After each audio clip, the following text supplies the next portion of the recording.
So we spoke about how upset we were that the James Bond books by Ian Fleming were having some changes made to them by the estate of Ian Fleming prior to their republication in 2023. And apparently, the estate of Ian Fleming listened, and today they issued a statement. I found out about it from none other than the inimitable Raymond Benson, who himself wrote some fantastic James Bond continuation novels. So let's talk about what the estate of Ian Fleming said and what we think about their response. Stay tuned. Hi guys, it's me, and if you remember last time we left this story, I was upset because the estate of Ian Fleming, they're all poised to re-release the James Bond books under their own publication for the 70th anniversary, 70 years since Casino Royale was published for the first time. And they have made changes to the books. The estate of Ian Fleming has apparently made changes to certain numbers of the books to make them more palatable for our modern sensibilities. And I, of course, am outraged about this, because somebody needs to be outraged. Somebody needs to clutch their pearls. I think to a certain extent, I think this is a bit of a cynical marketing exercise. It's like how they made changes to the Roald Dahl books and everyone lost their shit about it and they dialed that back. I think to a certain extent, this is a bit of a publicity thing. It's like, oh, we're making changes to the Ian Fleming James Bond books and everyone clutches their pearls. I knew somebody was going to start a petition and I thought, I could be that somebody. It could be me. But I think this is something worth discussing. And so I was very, very upset by the fact that the James Bond books were going to be changed to suit the sensibilities of a more modern audience, because if a book is 70 years old, it doesn't need to suit the sensibilities of a modern audience. But with the statement that the estate of Ian Fleming released today, they attempted to clarify some of these things. So I'll read part of the statement. So here we go. It all comes down to this book, Live and Let Die. Now, when Live and Let Die was first published, it was 1954, I believe. In 1955, it was going to be published in the United States. And according to the post that the estate of Ian Fleming put here, head of publication in the US in 1955, Al Hart, editor of Fleming's US publisher Macmillan, suggested a number of changes to Live and Let Die. Some of these corrected minor factual errors, others deleted or changed passages or words Hart felt were racially troubling even then. Fleming approved all the changes, and the version of Live and Let Die published in America was therefore different from the British edition. And from his letters, it seems Fleming preferred the amended US version. And that is significant because race in America was very different from race in the rest of the world, even in 1955. I mean, that's not to say that in the rest of the world in 1955, racism didn't exist. It very much did. But in America, it was like racism on steroids. You still had segregation. I mean, to look back at America in 1955, it's almost surreal to think that that was a real place. I mean, America in the 1950s, with the big Cadillacs and the rock and roll music, you think it's some idyllic place, but actually you still had segregation. Black people still had to go to different bathrooms in parts of the United States. They had to ride on different parts of the bus in the United States. It was really quite obscene. So, you know, I could understand why changes were made to this book in 1955, and Ian Fleming authorized those. And in 2017, when Vintage published a hardback edition of Live and Let Die, the decision was made that the US version of this manuscript was going to be used instead of the British version, which had all of these changes that Al Hart suggested incorporated, which makes a lot of sense. And it was kind of authorized by Ian Fleming himself. Where the problem arises is now in 2023, the estate of Ian Fleming, having regained the rights to the James Bond books, has decided to sweep these changes a little further. So in their statement, they said, as the author's literary estate and now publishers, what responsibility do we have, if any, to review the original texts? We consulted with a number of external parties, but ultimately decided that, rather than making changes in line with their advice, it was instead most appropriate to look for guidance from the author himself. The original US version of Live and Let Die, approved and apparently favoured by Ian, had removed some racial terms which were problematic even in the mid-1950s America, and would certainly be considered deeply offensive now by the vast majority of readers. And we took that as our starting point, but felt strongly that it was not our role to comb out every word or phrase that had the potential to offend. We thus decided to apply the sensibilities of the original US edition of Live and Let Die consistently across all texts. Some racial words likely to cause great offense now and detract from the reader's enjoyment have been altered while keeping as close to the original text and the period. The changes are very small in number. Indeed, some books, including Casino Royale, remain completely unaltered. Now that's interesting, and that makes a certain amount of sense. I mean, if it was a case of going through all the James Bond books and removing the N-word, you know what the N-word is, I would not have started a petition against that. I mean, I'm a historian. I have a joint honours degree in history from St. David's University, so I like my historical documents to remain unaltered. However, removing the N-word from the James Bond books is not the hill I'm going to die on. I think that's fair enough. Using the N-word is a very, very shocking word. And I understand that the word was used in the James Bond books, but I also understand that it makes a lot of sense, perhaps, to remove that. But that's not all they did. And this statement from the estate of Ian Fleming is actually kind of disingenuous, because if you look at things like the original Telegraph article, which announced that the changes were being made, it points out that some of the changes made go a little further than just removing the N-word. In the Telegraph article, here we go, it says that the use of the N-word has been almost entirely expunged. Almost. Not entirely, almost, and replaced with black person. And direct references to the character's ethnicity has been totally omitted in other cases, which is kind of interesting. So there's one particular example in Dr. No where there's an immigration officer. So James Bond arrives in Jamaica and he's at the immigration, and in the book it says a Negro immigration officer approved his passport, and they removed the word Negro, so it's just an immigration officer now, which seems innocuous enough. I mean, Negro is a word that was used commonly back then. You wouldn't use it today. It's a problematic word. It's not necessarily offensive. It's not like the N-word, but at the same time, it's very close to the N-word, and it makes people very uncomfortable. So, you could have changed that to a black immigration officer, or they just removed the ethnicity of the immigration officer completely, which I don't necessarily think is the right decision to make. Why? Because it was the 1950s, and one of the things that's remarkable about the world at that point is people like James Bond would go to Jamaica in the 1950s, and people in authority would be black. And that's actually something that it's kind of worth preserving in the books, because the 1950s was a very weird time for British colonialism around the world. I mean, white people were in charge, and black people were normally not in charge, except that was changing.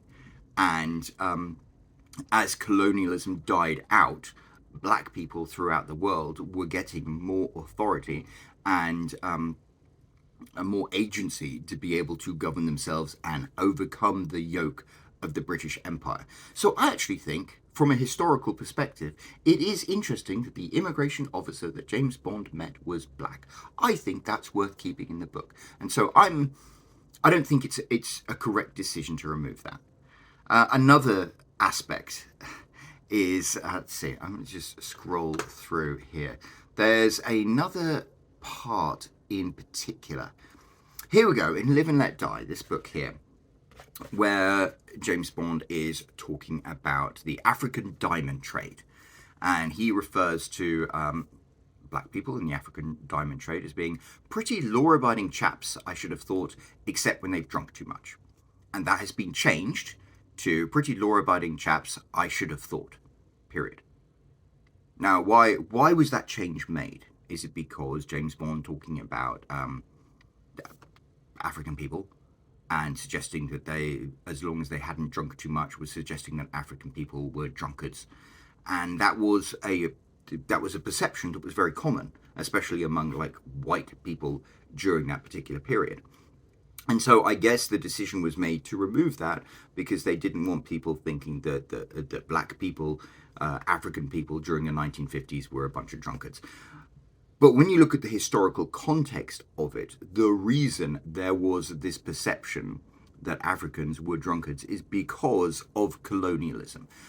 British colonialism, not just British colonialism, white colonialism, used alcohol to marginalize populations, like in the United States.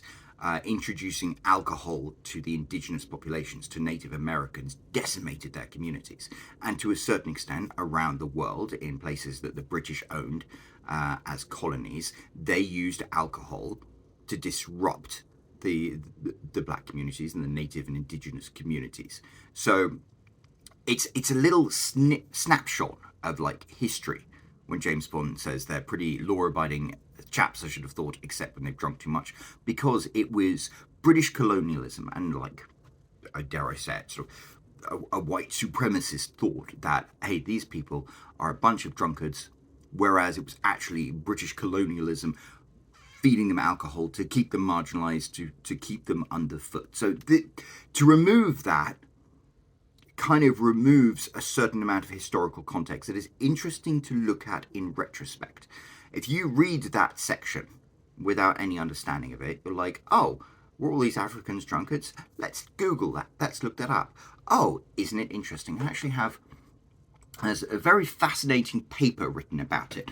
Native American Indigenous Studies from Project Muse. It was this great thing from the University of Minnesota Press by Sami Lakomaki, Ritva Kaili, Timu Yilam, I can't even pronounce these names, but it's called Drinking Colonialism, Alcohol, Indigenous Status, and Native Space on Shawnee and Sami Homelands, 1600 to 1850, was all about how white colonial people used alcohol to marginalize and subjugate indigenous communities.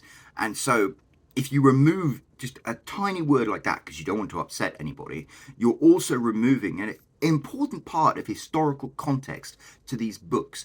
That is something that we now, looking back at a book that was written 70 years ago, can discuss like adults and dissect and figure out for ourselves. I don't like the way these books were altered to remove that passage because we're worried about offending hypothetical people, whereas what we're actually doing is whitewashing real history and real problematic history. You know, the way white colonial people used alcohol to subjugate and marginalize indigenous populations is a problem, and it should be a problem that we are aware of and discuss and preserve in historical record. So not only can we make sure it doesn't happen again, but we can also use that when we examine history through that lens.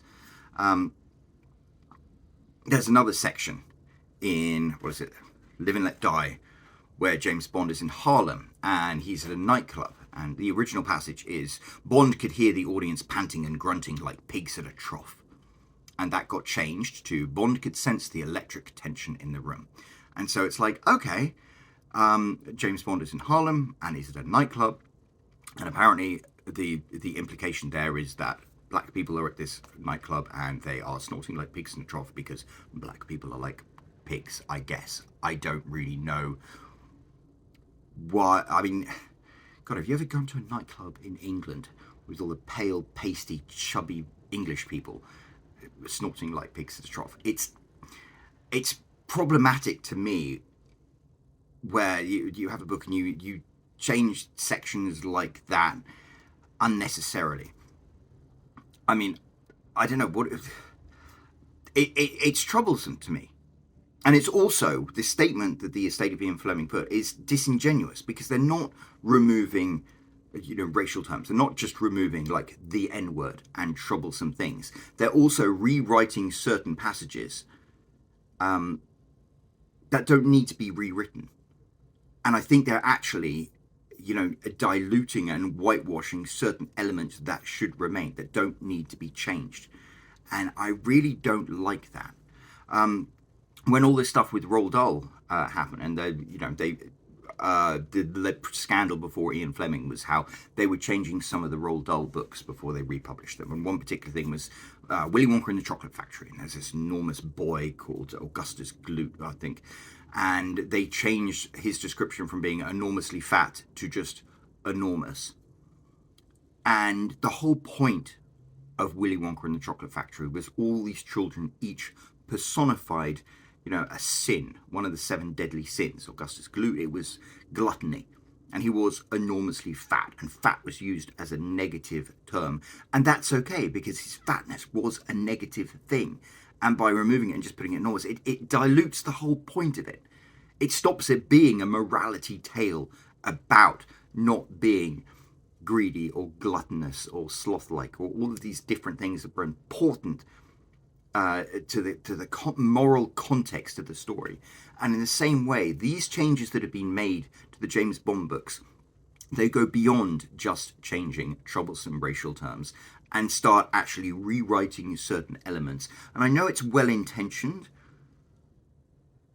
but it's incorrect, because these well-intentioned changes dilute some of the raw and painful historical truths that occurred during that particular period in history that the James Bond books reflected accurately.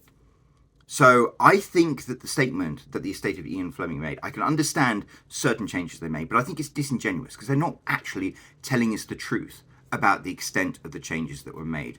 And some of the changes that were made aren't really justifiable with the argument that they're putting forth. So I think at this point, it's February now. These books are coming out in April. It's probably too far gone for them to reverse course and actually take some of these changes back. But what I would like to see is the estate of Ian Fleming issue a public record of what had been changed in these books. So people who are actually interested in the words that Ian Fleming wrote, the context in which Ian Fleming wrote them, get a chance to actually be able to see this, compare it, and have an accurate impression of what is being changed and why. And I think it's also important that the estate of Ian Fleming is actually honest about the changes that they made. They can't just say, oh, we took out all the N-words and that's it. There were very few other changes. No, there were other changes. And you need to tell us what those are. And I can, they're your books. You're the family of Ian Fleming. If you want to make these changes, then that is a decision that you can make. But if you want us, as the fans of your books, as fans of Ian Fleming, as people who are fully invested in what James Bond is and what James Bond represents, if you want our support, you have to be honest with us and not try to whitewash things like you're trying to whitewash certain elements in these books. So I would really appreciate if the estate of Ian Fleming actually issued a quick fact sheet listing the changes that they've made, so we can be aware of them moving forward into the future. And, I think that's a fair and reasonable request to have. Anyway, let me know what you think. Do you agree with me? Do you disagree with me? Let me know in the comment section down below, and we'll wait to see what the estate of Ian Fleming does, if anything. Anyway, that's all from me, and I will speak to you again later. Cheers. I'm Roland Hume. I've sold 67,000 copies of my books. If you want to find out how I did it, I've got a link right here you can click. And otherwise, don't forget to subscribe. I've got more videos coming soon. Thank you.